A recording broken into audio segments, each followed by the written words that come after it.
Good evening friends, welcome to my YouTube channel. और आज इस वीडियो की हमारी शुरुआत हो रही है इवनिंग में, शाम को।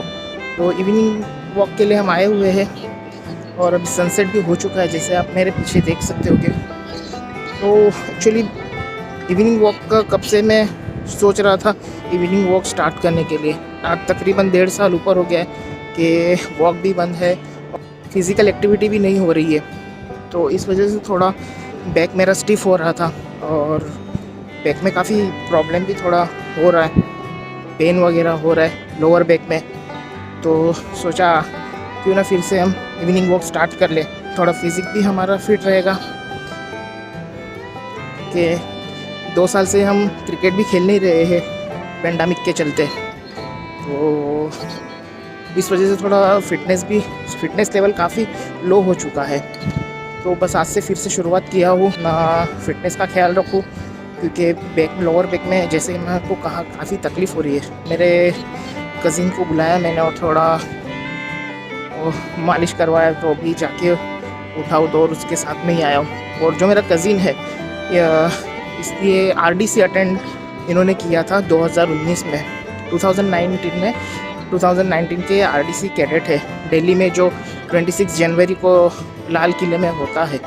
तो आज मैं उनको भी मिला था, वो आपको मेरे कज़िन से भी उनसे भी बात करेंगे कि वो किस तरह से उनका दिल्ली में जब वो गए थे किस तरह से उनका सिलेक्शन प्रोसेस हुआ था, और कितने काफ़ी सारे कैंडिडेट्स में उनका सिलेक्शन हुआ था।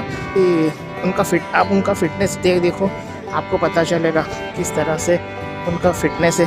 और मेरा फिटनेस तो बिल्कुल भी नहीं है उनके सामने। तो काफ़ी अच्छा मौसम है, शाम का वक्त है और काफ़ी लोग यहाँ पर आए हुए हैं, लेकिन जो पहले जैसे भीड़ होती थी वैसी भीड़ बिल्कुल भी नहीं है, क्योंकि हर कोई पेंडेमिक के चलते सोशल डिस्टेंसिंग का पालन कर रहा है और हो सके उतना अपने आप को महफूज रखने की कोशिश कर रहा है।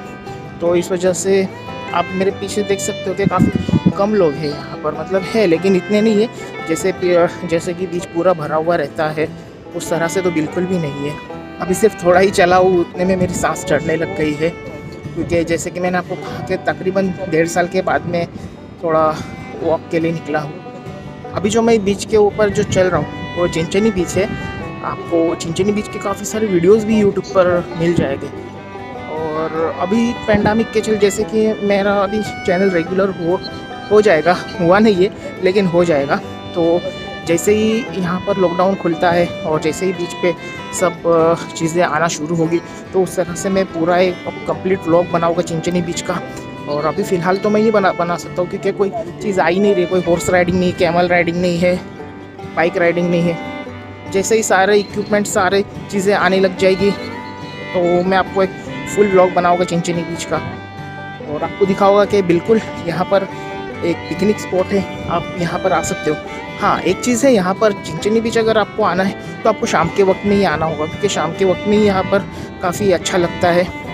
और अगर आप पूरा दिन अगर सवेरे से आओगे तो काफ़ी धूप भी रहती है, तो आप बोर होके चली जाओगे और बोलोगे क्या कौन सा बीच के बारे में दिखाया है। अगर आपको चिंचनी बीच विज़िट करना है तो you should come after 5 o'clock।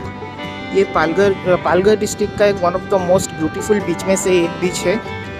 और यहाँ पर काफ़ी मुंबई तक की पब्लिक यहाँ पर आती है, और यहाँ से गुजरात की तरफ अगर हम जाएंगे तो सूरत तक की पब्लिक यहाँ पर आती है। जिन लोगों को पता है चिंचनी बीच के बारे में, वो हमेशा अपने जब भी ऑफ रहता है या टाइम निकल कर वो यहाँ पर विज़िट करते हैं, क्योंकि यहाँ का नज़ारा ही कुछ ऐसा है। और सनसेट तो यहाँ का काफ़ी ब्यूटीफुल सनसेट होता है यहाँ पर, अगर आप देखने जाओगे तो ये कुछ नज़ारा है चिंचनी बीच का, आप अगर देख सकते तो बिल्कुल ही शांत है एकदम।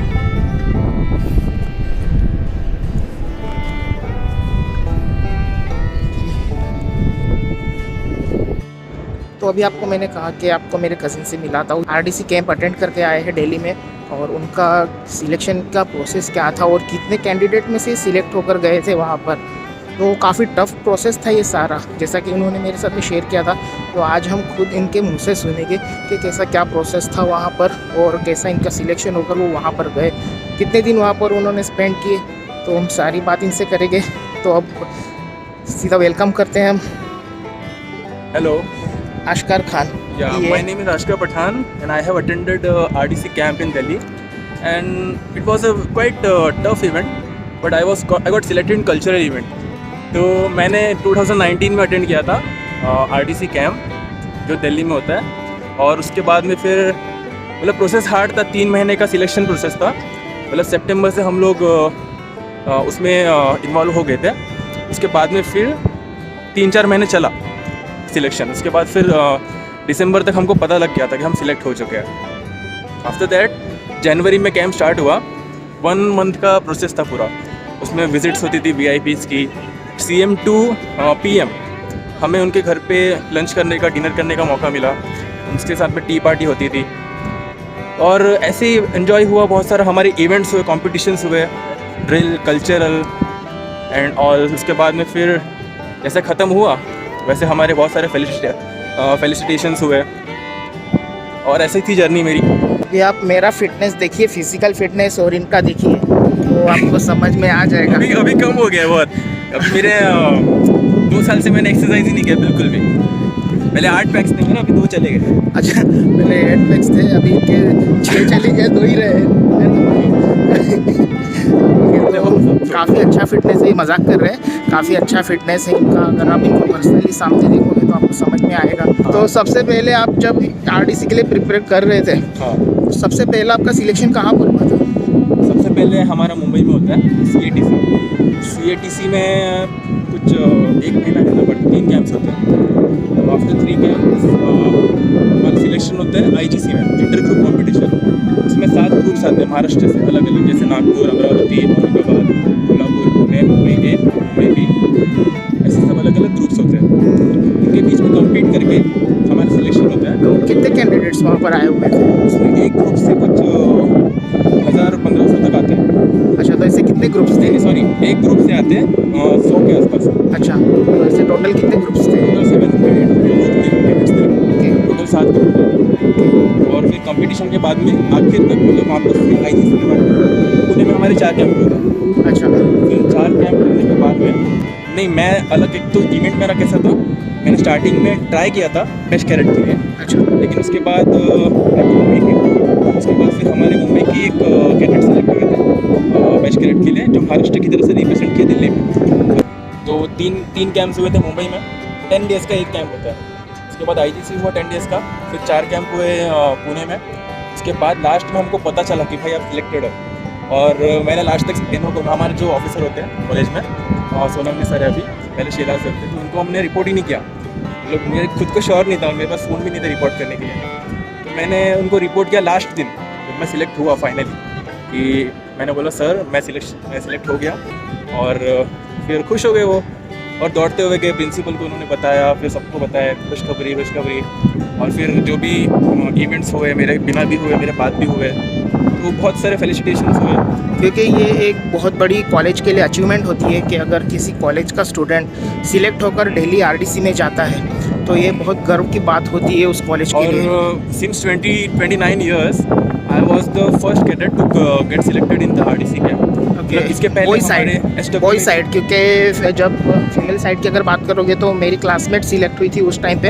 और जहाँ तक मुझे पता है शायद आप लोग 2 ही लोग अब तक के हमारे कॉलेज से। तो हमारे जो बॉयज़ में SD होते हैं ना, वो डिवीज़न में सिर्फ मैं सिलेक्ट हूँ। और मैं ट्राई कर रहा हूँ कि मेरे बाद में, मतलब पहले मेरा ड्रीम था कि मैं सिलेक्ट हो जाऊँ, लेकिन उसके बाद मुझे मेरा फीका लगने लगा थोड़ा सा। लेकिन अभी मेरा ड्रीम ये है कि मेरा कोई जूनियर सिलेक्ट हो और उसको मैं पूरा गाइडेंस दे सकता हूँ। और मैं देता हूँ, अपने जूनियर्स है उनको मैं पूरा गाइड कर रहा हूँ। अभी तो लेट्स सी, देखते होता है सिलेक्शन उनका। फिर कॉलेज में जाते हैं, विजिट करते हैं, इनके जूनियर्स को टिप्स देते हैं कि कैसा क्या करना है RDC कैंप में अगर आपको सिलेक्ट होना है तो। और इनका जब RDC कैंप में गए थे, काफ़ी न्यूज़पेपर में भी इनका नाम आया था। तो मुझे अगर फिर से वो न्यूज़पेपर के कट्स मिलते हैं तो मैं यहाँ पर आपको इमेजेस उसके डाल के दिखाऊंगा कि सिलेक्ट हुए थे तो किस किस न्यूज़पेपर में आया था इनका। जैसे कि मैंने आपको कहा कि हम इवनिंग वॉक पे आए हुए हैं। अभी हम इवनिंग वॉक करते करते काफ़ी दूर तक आ गए हैं। मेरे पीछे दिख रही होगी आपको कि लाइट्स भी ऑन हो गई है। जी हाँ, अभी अंधेरा भी हो चुका है।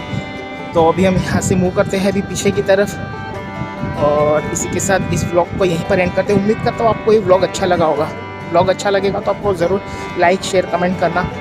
और अभी जो आपने अर्लियर व्लॉग देखा है, जो GoPro का अनबॉक्सिंग किया था मैंने, तो तो ये वीडियो गोप्रो से नहीं रिकॉर्ड किया हुआ है, क्योंकि बस ये सडनली प्लान बना और मैं आया हूँ तो तुरंत निकल के, तो इसलिए गोप्रो नहीं लेकर आया, मैं घर पे ही गोप्रो रख के आया हूँ। और ये मेरे OnePlus Nord से ही व्लॉग बना रहा हूँ ये। तो उम्मीद करता हूँ आपको ये व्लॉग हमारा अच्छा लगा होगा। अगर आपको व्लॉग अच्छा लगा होगा तो हमारे चैनल को सब्सक्राइब करना, वीडियो को लाइक करना और शेयर ज़रूर करना। तो इसी के साथ हम मिलते हैं अगले व्लॉग में। सी यू सून, टेक केयर और अपना ख्याल रखिएगा।